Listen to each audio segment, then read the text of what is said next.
Ethyl കിച്ചണിലേക്ക് എല്ലാവർക്കും സ്വാഗതം. ഇന്ന് നമ്മൾ തയ്യാറാക്കാൻ പോകുന്നത് പഴുത്ത ചക്ക പുളിശ്ശേരിയാണ്.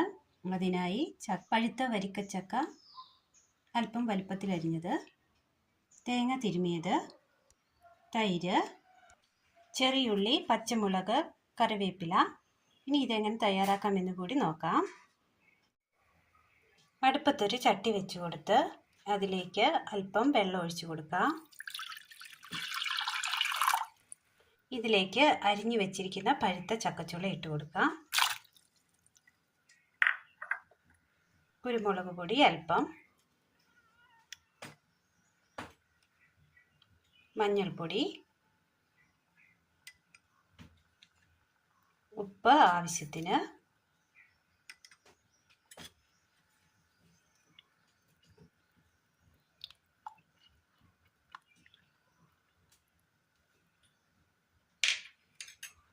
മൂടി വെച്ച് വേവിച്ചെടുക്കാം. മിക്സിയുടെ ജാറിലേക്ക് തേങ്ങ തിരുമിയത് ഇട്ട് കൊടുക്കാം. അല്പം ജീരകം, പച്ചമുളക്, അരയ്ക്കുവാൻ ആവശ്യമായ വെള്ളം. നല്ലതുപോലെ ഒന്ന് അരച്ചെടുക്കാം. ചക്ക അങ്ങനെ നല്ലതുപോലെ വെന്ത് വന്നിട്ടുണ്ട്. ഒരുപാട് വെന്തുടയേണ്ടതില്ല. ഇനി ഇതിലേക്ക് നമ്മൾ അരച്ചു വെച്ചിരിക്കുന്ന തേങ്ങയുടെ അരപ്പ് ചേർത്ത് കൊടുക്കാം.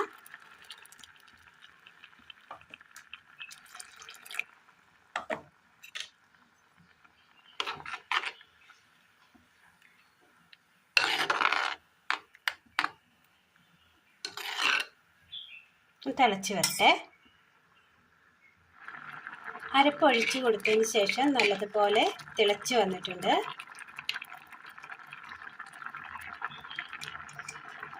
തീ കുറച്ചതിന് ശേഷം ഇതിലേക്ക് തൈര് ഉടച്ചത് ചേർത്ത് കൊടുക്കാം.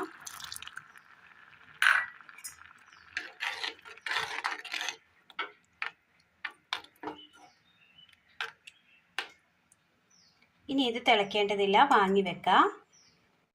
അടുപ്പത്തൊരു ചട്ടി വെച്ചതിന് ശേഷം അല്പം നെയ്യ് ഒഴിച്ചു കൊടുക്കാം. നെയ്യ് ചൂടായി വരുമ്പോൾ കടുക് ഇട്ട് കൊടുക്കാം.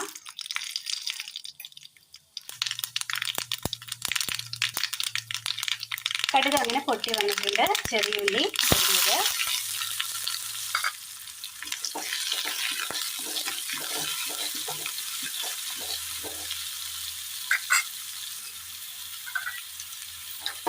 വളരെ നല്ല ടേസ്റ്റാണ്. എല്ലാവരും ഒന്ന് ചെയ്ത് നോക്കി അഭിപ്രായം കമൻറ്റ് ബോക്സിൽ അറിയിക്കാൻ മറക്കരുത്.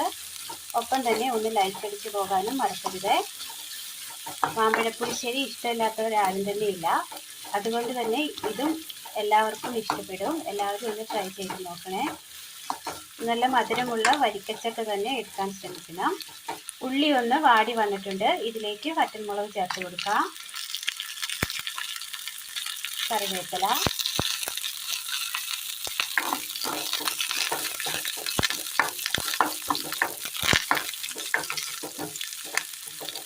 തീ ഓഫ് ചെയ്യാം.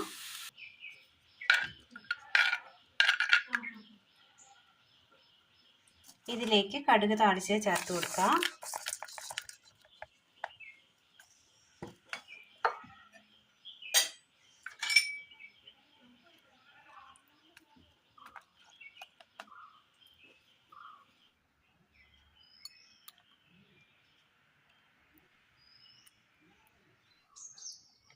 ഇനി ഇതിന് മുകളിലായി അല്പം നെയ്യ് കൂടി ചേർത്ത് കൊടുക്കാം. വളരെ നല്ല ടേസ്റ്റ് തയ്യാറാക്കി എടുക്കാൻ പറ്റിയ ചക്കപ്പഴം പുളിശ്ശേരിയാണ് ഇന്ന് നമ്മൾ തയ്യാറാക്കിയത്. എല്ലാവരും ഒന്ന് ചെയ്തു നോക്കി അഭിപ്രായങ്ങൾ കമൻറ്റ് ബോക്സിൽ അറിയിക്കാൻ മറക്കരുത്. ഒപ്പം തന്നെ ലൈക്ക് ചെയ്ത് പോകാനും മറക്കരുത്.